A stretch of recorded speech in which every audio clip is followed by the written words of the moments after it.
आज शेवग्याच्या शेंगापासून धपाटे बनवायचे आहेत. तर इथं लागणारं साहित्य: शेवग्याच्या शेंगा घेतला आहे 2 मोठ्या लांब. हे कट करून घ्यायचं आहे छान. वरच्या शिरा काढून घ्यायच्या आहेत.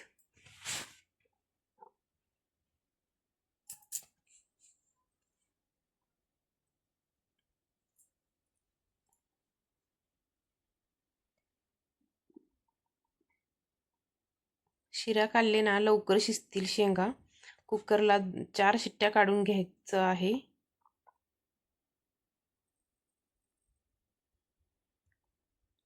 बघू शकता इथं मी 4 शिट्ट्या केला आहे. याच्या शिजल्या आहेत शेवगा.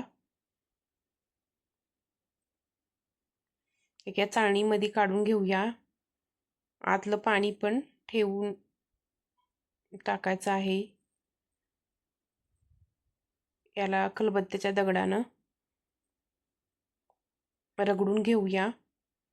त्यातली पेस्ट काढून घ्यायची आहे. वरी चोता चोता उरेल.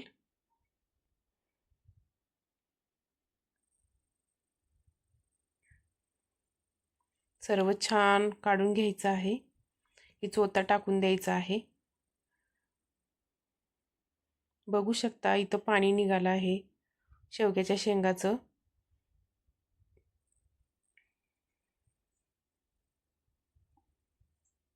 मिक्सरला बारीक करून घेऊया. हिरवी मिरची, लसूण,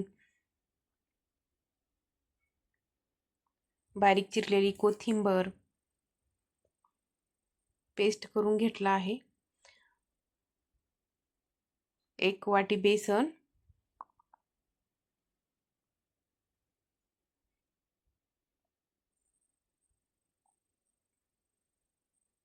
गव्हाचं पीठ घेतलं आहे.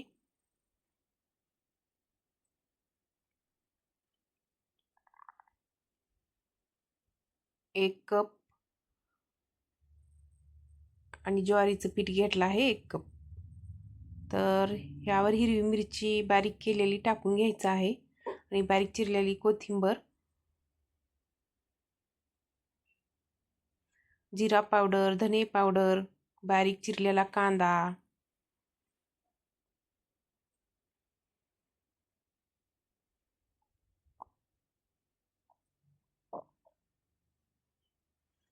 अर्धा चमचा हळद,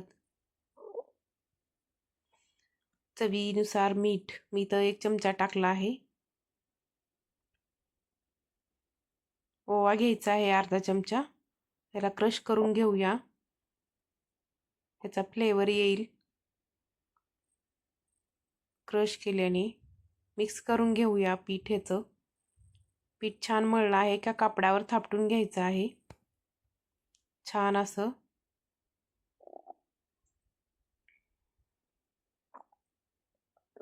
बोटाच्या साहाय्यानं थापटून घ्यायचं आहे. जसं आपण ज्वारीचे धपाटे बनवताना ज्वारीच्या पिठाचे, गव्हाच्या, तसंच हे करायचं आहे.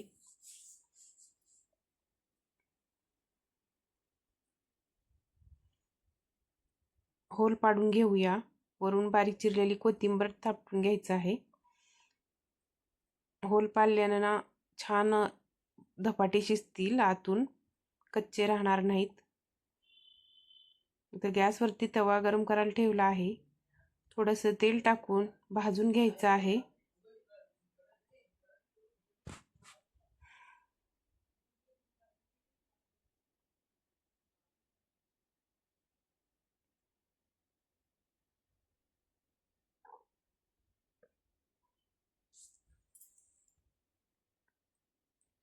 तेल टाकून आलटून पलटून छान असं भाजून घ्यायचं आहे.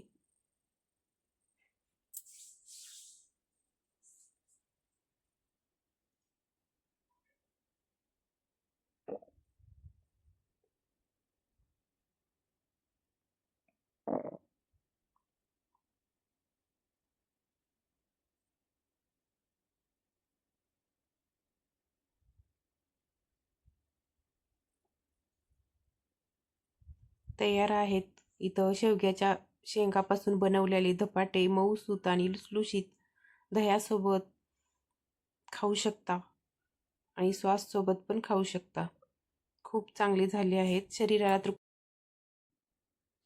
तर खूप चांगले आहेत हे धपाटे. शेवग्याची शेंगाची भाजी, धपाटे, वेगळे वेगळे पदार्थ करून खाऊ शकता.